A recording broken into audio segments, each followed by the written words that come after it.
Hello, welcome to the channel. Today, we dive deep into the heartfelt story of Suzanne Rogers speaking out about leaving DOOL due to cancer. Is it true or false? As fans know, rumors have swirled around the iconic actress who has brought Maggie Horton to life for over 5 decades, but let's uncover the real facts behind her health journey and triumphant return. The shocking diagnosis that rocked a soap legend.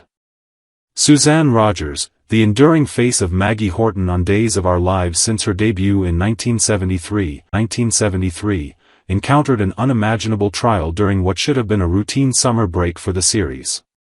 Diagnosed with stage 2 colorectal cancer, Rogers kept her struggle private, shielding it from the prying eyes of the media and even some close colleagues while the show paused production.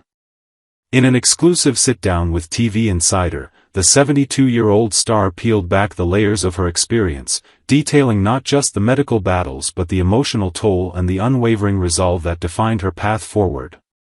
This revelation came amid whispers of her potential departure from the long-running NBC soap, prompting fans to question if her exit was permanent or merely a health-related hiatus. Far from leaving the show behind, Rogers' story is one of resilience, highlighting how early detection and proactive care can turn the tide against a formidable foe. Medical experts emphasize that stage 2 colorectal cancer, when identified promptly through symptoms like unexplained fatigue or digestive changes, boasts a 5-year survival rate exceeding 90% with timely intervention, a statistic that undoubtedly fueled Rogers' optimism from the start. A relentless battle, treatment details and daily realities. Before the official verdict, Rogers had an intuitive sense that all was not well during a standard checkup. Subtle warning signs like persistent discomfort led her physician to recommend advanced imaging and a tissue biopsy. The moment those words left his mouth, a chill ran through me. I knew deep down it pointed to something grave, Rogers recounted with raw honesty. The confirmation hit like a thunderbolt: stage 2 colorectal cancer, where the disease had penetrated the colon wall but not yet spread to distant organs. Devastated yet determined, she described the initial days as a fog that lasted several days, only lifting when her oncologist delivered a sliver of hope. "You're incredibly fortunate this was caught in its early phase. Aggressive treatment can lead to full remission." This early catch, often attributed to routine screenings recommended for those over 45 or with family history, underscores the importance of vigilance in colorectal health, as delays can escalate risks dramatically. Undeterred, Rogers wrapped her final scenes on the Salem set on June 13, transitioning seamlessly into a rigorous regimen just 72 hours later.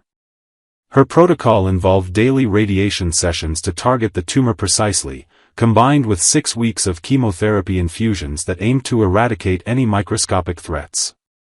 It was an unyielding routine, radiation 5 days a week, chemo mirroring that intensity, turning my calendar into a battlefield, she shared, painting a vivid picture of the exhaustion that set in.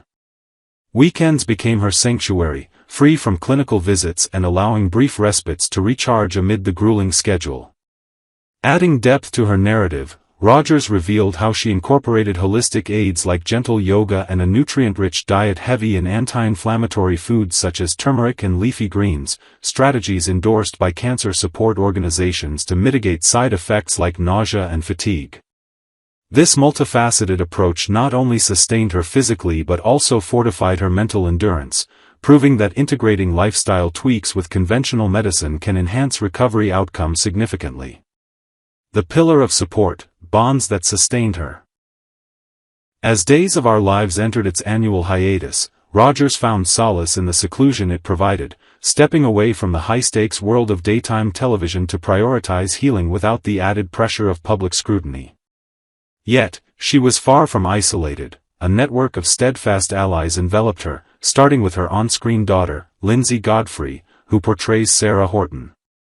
Godfrey, having navigated her own cancer scare years prior, became an emotional anchor, offering insights into coping mechanisms and simply being present during vulnerable moments. The word cancer drowns out everything else. It's a deafening echo, Godfrey reflected, recalling how she gripped Rogers' hand through consultations, ensuring her mentor never faced the unknown alone.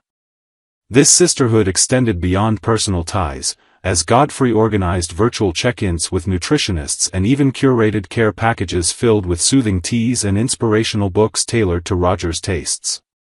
The outpouring of love rippled across the entire Day's family, with veteran co-stars stepping up in profound ways. Mary Beth Evans, embodying the compassionate Kayla Brady, sent daily encouragement texts laced with humor to lift spirits, while Stephen Nichols, the rugged Steve Johnson, arranged home-delivered meals from his favorite healthy eateries to ease the burden of daily chores. Even comic relief came from Greg Rickart's Leo, who lightened the mood with silly videos and inside jokes from set, reminding Rogers of the joy awaiting her return.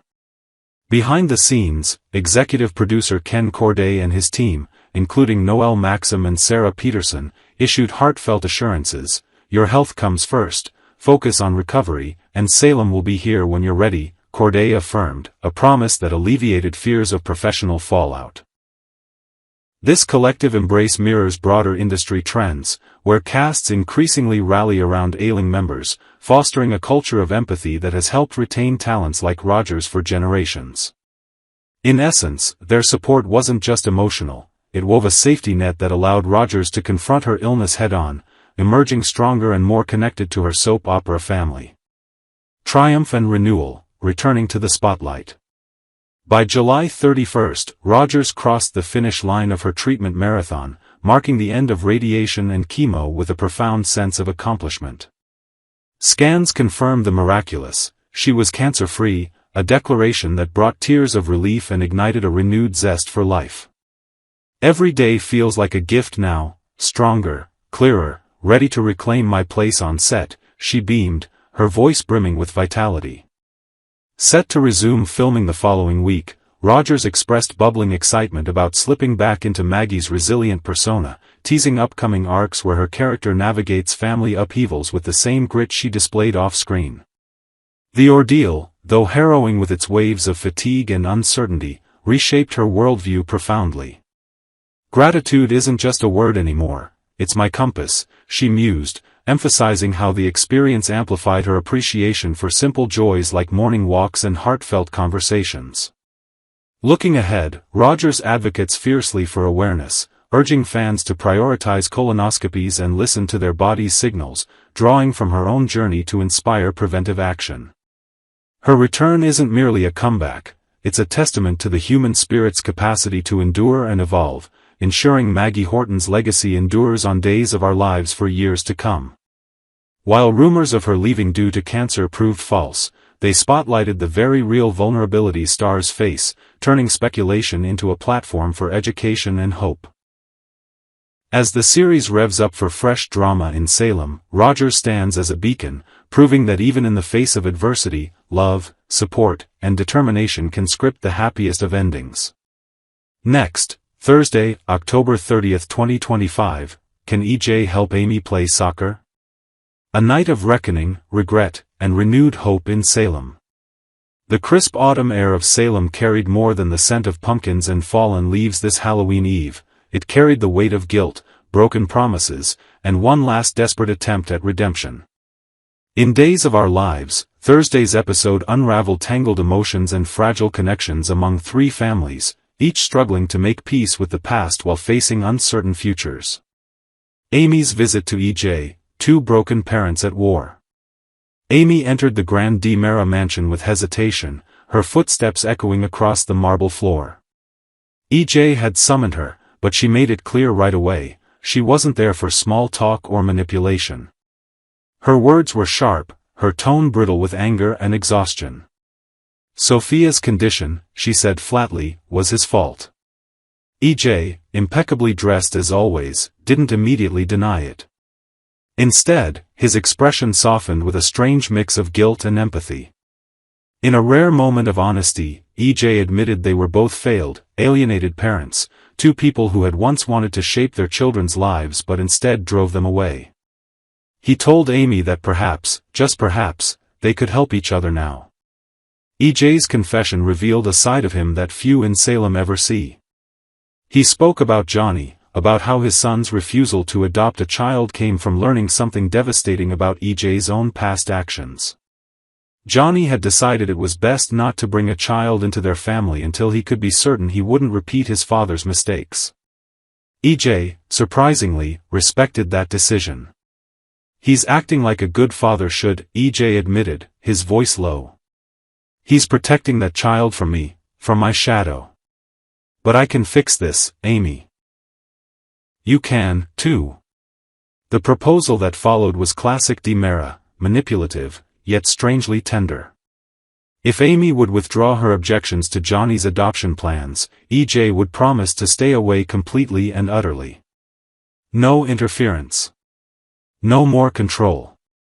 Amy would be free to focus on Sophia and on her own healing. Amy didn't answer right away. Her eyes filled with unshed tears, part sorrow, part fury, part confusion. She told him she'd think about it and left the mansion, leaving EJ standing alone beneath the weight of his choices. Johnny and Chanel, hope and heartbreak in the nursery.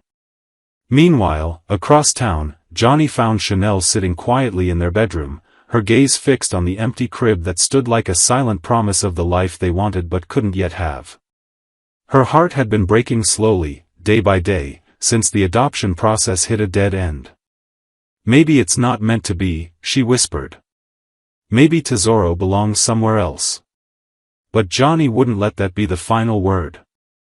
He took her hands, reminding her that love, their love, had already conquered more than anyone thought possible. "It's not over until it's over," he said softly. "We've fought for each other before. We'll fight for this baby, too." The conversation gave way to closeness, not just physical but emotional.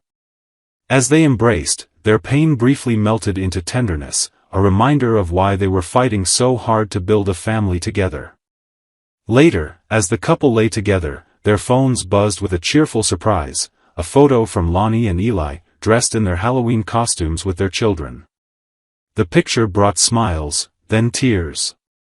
It reminded Johnny and Chanel of everything they were missing, but also everything they could still have.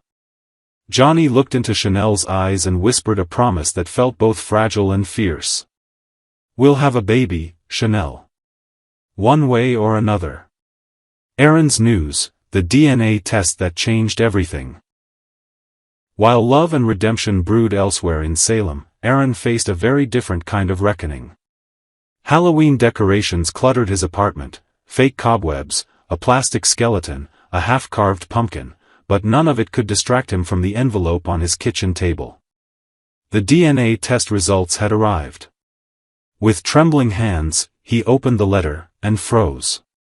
He was the father. There was no question now.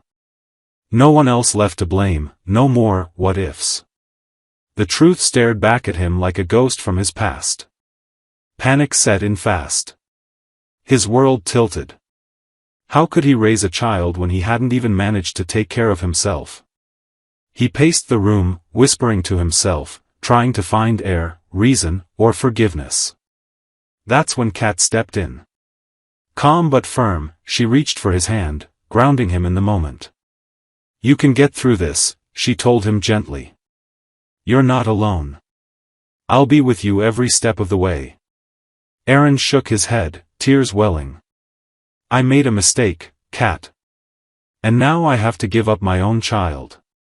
What kind of person does that make me?" Kat didn't hesitate. "It makes you human," she said. "You're doing what's best for that baby. That's not weakness, it's love." Aaron wanted to believe her. He wanted to believe he could still be a good man even if he wasn't going to be a father in the traditional sense. But the ache in his chest told another story, one of loss, regret, and a future he could no longer claim. Haunting choices on Halloween Eve. By the end of the night, Salem seemed quieter than usual, but beneath that calm, hearts were breaking, mending, and learning to hope again. E.J. DiMera, ever the schemer, faced a rare moment of conscience. Amy stood at a crossroads, torn between justice and mercy. Johnny and Chanel clung to each other in the dim glow of a nursery nightlight, whispering promises they prayed would come true. And Aaron, caught between love and loss, took his first uncertain steps toward forgiveness. It was a night of reflection, of parents facing their failures, lovers facing their limits, and families trying to find their way home. Because in days of our lives, even on Halloween Eve, the scariest ghosts aren't the ones outside your door, they're the ones that live in your heart.